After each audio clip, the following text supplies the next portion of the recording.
8장. 내 맘이 낙심되며.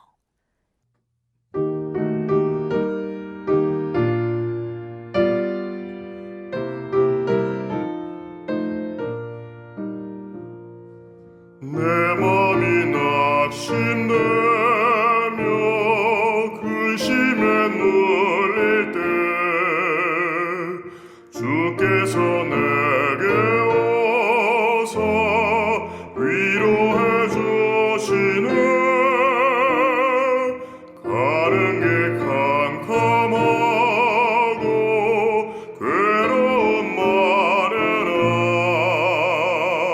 주께서 함께하며 내 짐을 지시네. 그네가 내게 족하네. 그네가 족하네. 이 괴로운 세상 지날 때 그네가 족하네. 희망이 사라지고 친구 날 버릴 때 주 내게 속삭이며 새 희망 주시네. 싸움이 맹렬하여 두려워 떨 때에 승리의 왕이 되신 주 음성 들리네. 그네가 내게 족하네. 그네가 족하네. 이 괴로운 세상 지날 때 그네가 족하네.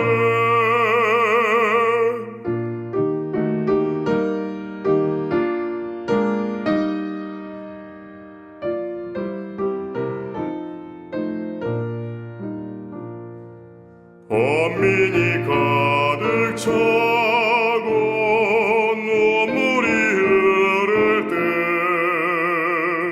주 나의 곁에 오사 위로해 주시네. 환난이 닥쳐와서 어려움 당할 때 주님의 능력이 원수를 이기네. 그네가 내게 족하네.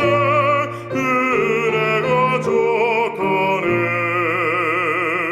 이 괴로운 세상 지날 때 그네가 족하네.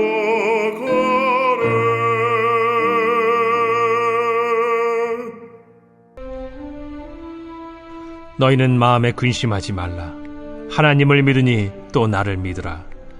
내 아버지 집에 거할 곳이 많도다. 그렇지 않으면 너희에게 일렀으리라.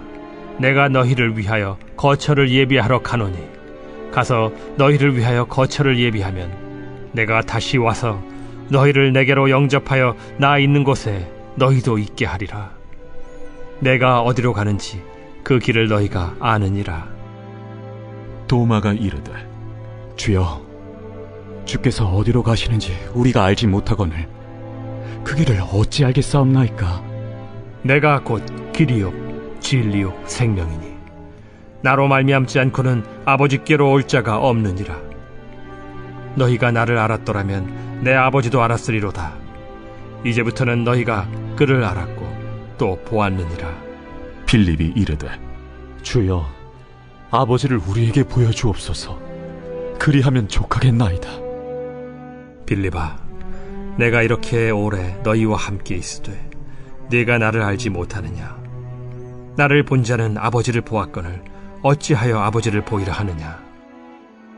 내가 아버지 안에 거하고 아버지는 내 안에 계신 것을 네가 믿지 아니하느냐? 내가 너희에게 이르는 말은 스스로 하는 것이 아니라 아버지께서 내 안에 계셔서 그의 일을 하시는 것이라. 내가 아버지 안에 거하고 아버지께서 내 안에 계심을 믿으라. 그렇지 못하겠거든 행하는 그 일로 말미암아 나를 믿으라.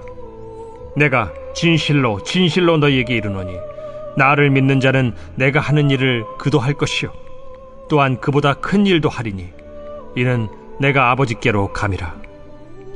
너희가 내 이름으로 무엇을 구하든지 내가 행하리니 이는 아버지로 하여금 아들로 말미암아 영광을 받으시게 하려 함이라. 내 이름으로 무엇이든지 내게 구하면 내가 행하리라. 너희가 나를 사랑하면 나의 계명을 지키리라.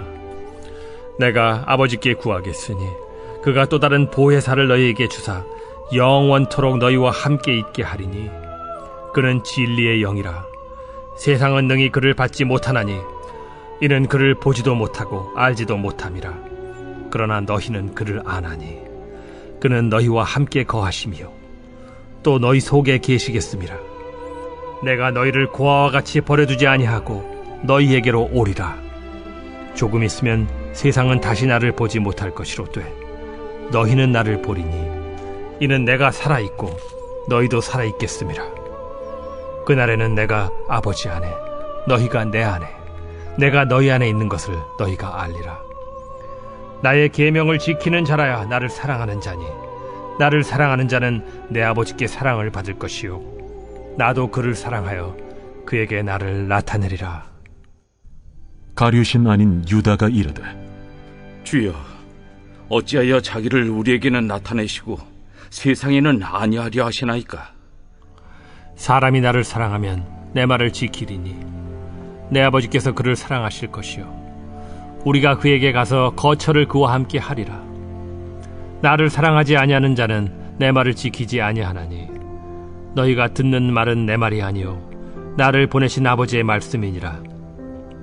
내가 아직 너희와 함께 있어서 이 말을 너희에게 하였거니와 보혜사 곧 아버지께서 내 이름으로 보내실 성령 그가 너희에게 모든 것을 가르치고 내가 너희에게 말한 모든 것을 생각나게 하리라.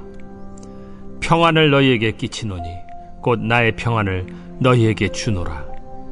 내가 너희에게 주는 것은 세상이 주는 것과 같지 아니하니라. 너희는 마음에 근심하지도 말고 두려워하지도 말라. 내가 갔다가 너희에게로 온다 하는 말을 너희가 들었나니 나를 사랑하였더라면 내가 아버지께로 감을 기뻐하였으리라. 아버지는 나보다 크심이라. 이제 일이 일어나기 전에 너희에게 말한 것은 일이 일어날 때 너희로 믿게 하려 함이라. 이후에는 내가 너희와 말을 많이 하지 아니하리니 이 세상에 임금이 오겠음이라. 그러나 그는 내게 관계할 것이 없으니 오직 내가 아버지를 사랑하는 것과 아버지께서 명하신 대로 행하는 것을 세상이 알게 하려 함이로라. 일어나라. 여기를 떠나자. 이 시간 함께 예배하시는 우리 사랑하는 성도님들의 삶과 가정 가운데 하나님으로부터 은혜와 평강이 넘쳐나기를 축복합니다. 요한복음은 13장 말씀을 기준으로 크게 둘로 나눌 수가 있습니다. 1장부터 12장까지는 표적의 책이라고 해서 예수님께서 공생의 기간 동안 나타내셨던 기적과 가르침들을 잘 담아내고 있습니다. 반면 이 13장부터 마지막 장까지는 영광의 책으로서 예수님께서 십자가를 지시고 부활하셔서 영광스럽게 되실 것을 말씀하고 또 이루시고 계시죠. 앞장인 13장을 보면 예수님은 세상을 떠나 아버지께로 돌아갈 것이다. 지금은 내가 잠시 함께 있지만 계속 함께 할 수는 없을 것이다 라고 말씀하시면서 자신이 십자가를 질 것을 반복적으로 제자들에게 가르쳐 주셨습니다. 그러나 이 말이 제자들에게는 그렇게 달갑게 느껴지지 않았던 것 같습니다. 그들은 예수님께서 떠나가신다는 말에 걱정하였고 앞으로 예수님께서 함께 계시지 않을 것이라는 말을 듣고 근심 가운데 빠져 있었던 것을 볼 수가 있습니다. 오늘 말씀은 근심에 빠져 있는 제자들을 향한 예수님의 위로의 메시지라고 볼 수 있습니다. 우리는 본문 말씀을 통하여서 마음의 근심을 해결하는 방법을 배울 수가 있지요. 마음의 근심을 해결하기 위해서는 성도에게 영원한 집이 이미 허락되었음을 알아야 합니다. 예수님은 제자들이 근심하고 있다는 것을 아셨습니다. 1절 말씀을 보시면 너희는 마음에 근심하지 말라. 하나님을 믿으니 또 나를 믿으라 라고 말씀하고 있습니다. 그리고 이어서 하시는 말씀이 무엇입니까? 2절 말씀을 보시면 내 아버지 집에 거할 곳이 많도다. 그렇지 않으면 너희에게 일렀으리라. 내가 너희를 위하여 거처를 예비하러 가노니 라고 말씀하고 있죠. 여기서 말하는 아버지의 집이란 하늘에 있는 영원한 집, 즉 하나님의 나라를 말합니다. 예수님께서 제자들을 떠나시는 것은 그냥 떠나시는 것이 아니라 그들을 위해 거할 곳을 예비하러 가시는 것이었습니다. 그리고 때가 되면 다시금 오셔서 영접할 것이며 그 나라에 거하게 할 것이라고 지금 말씀해주고 계신 것이죠.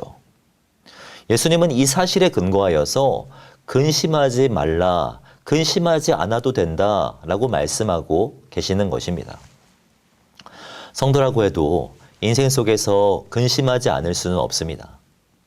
고통스러운 시기에 이르면 우리는 흔히 두려움과 의심, 슬픔과 근심 속에 빠지게 됩니다. 우리의 외적인 자원들이 사라져버리고 내적인 힘은 부족하다고 느끼게 되는 그때가 우리의 삶 가운데는 분명 있습니다.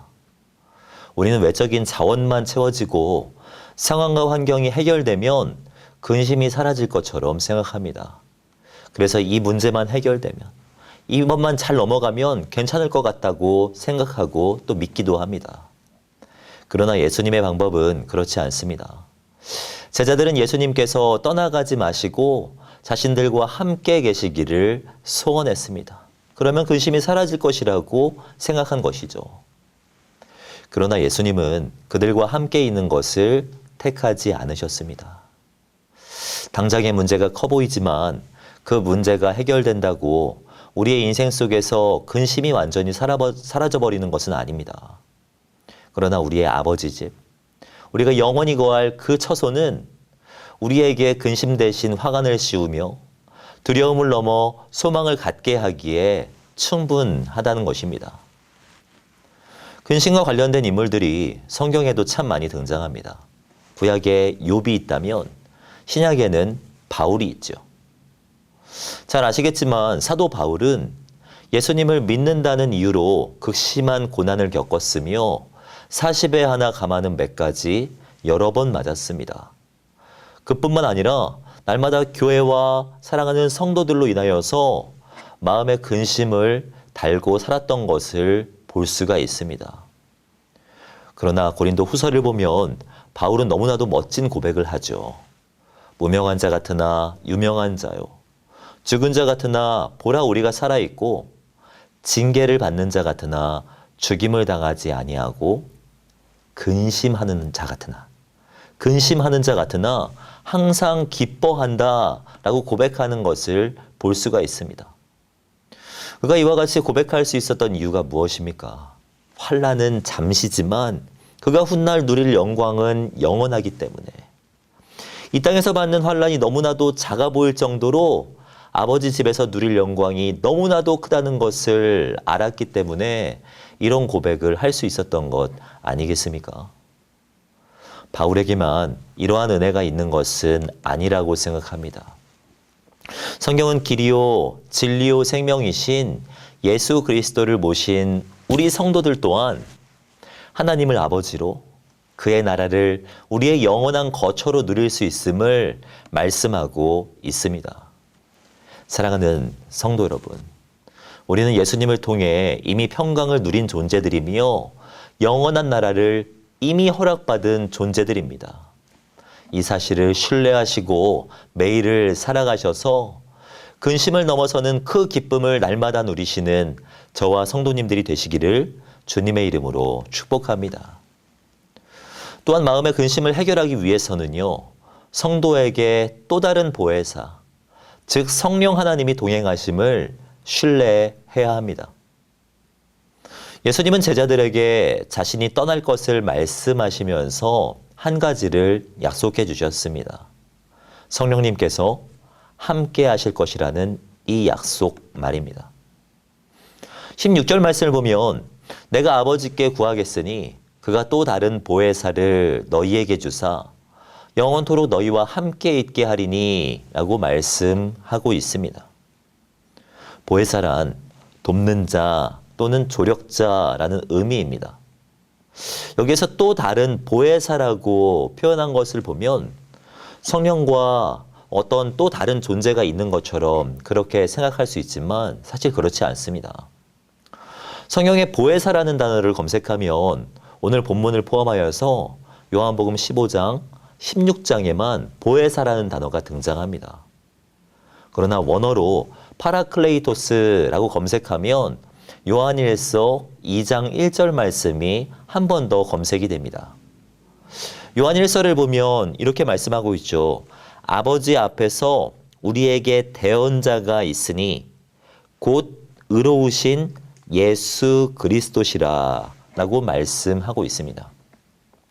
여기서 대언자라고 번역된 단어가 바로 파라클레이토스, 보혜사를 뜻합니다.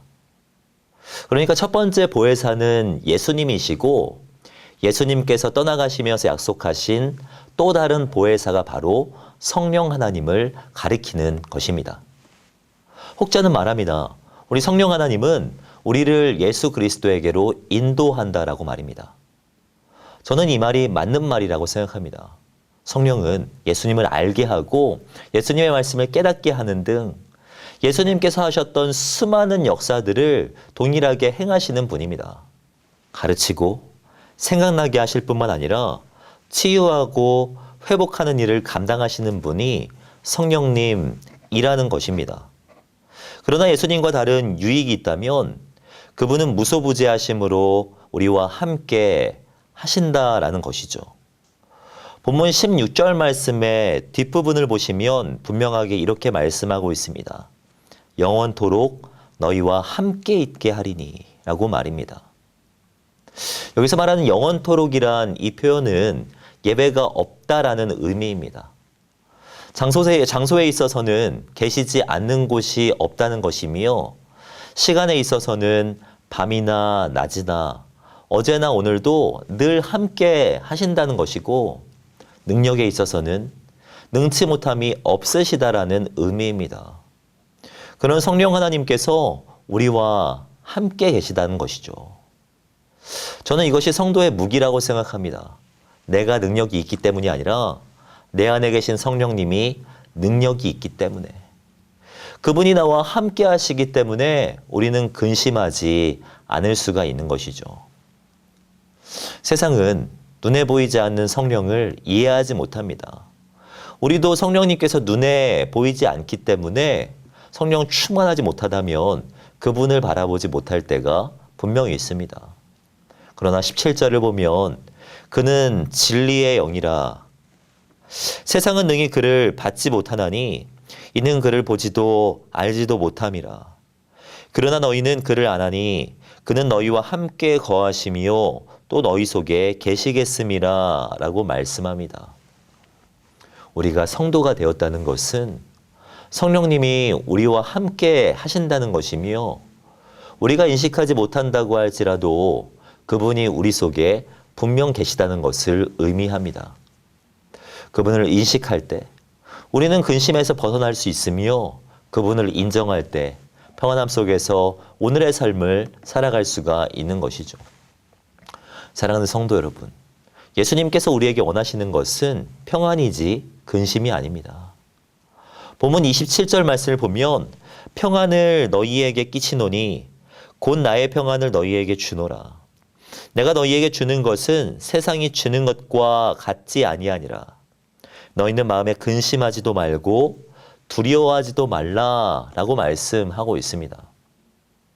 우리 그리스도 예수께서는 우리를 위해 많은 것을 준비하셨고 우리는 그리스도 안에서 이미 모든 것을 허락받았습니다. 주님이 우리에게 영원한 나라를 허락하셨으며 가장 좋은 성령 하나님을 우리는 선물로 허락받았습니다. 이 사실을 믿음으로 고백하시는 우리 성도님들이 되시기를 바랍니다. 이 사실을 신뢰하며 이 사실을 의지하며 오늘 하루도 평안함 속에서 매일매일 승리하시는 저와 성도님들이 되시기를 주님의 이름으로 축복합니다. 기도하겠습니다. 사랑과 은혜가 충만하신 하나님 감사드립니다. 이 시간 말씀으로 위로받고 다시금 주님의 마음을 돌아볼 수 있도록 인도하시는 은혜 감사드립니다. 마음의 근심과 두려움을 벗어나 주님이 주시는 자유함을 누리는 우리들이 되게 하여 주시옵소서. 우리는 연약하여서 근심 가운데 빠질 때가 많이 있습니다. 두려움에 사로잡힐 때도 너무나도 많이 있습니다.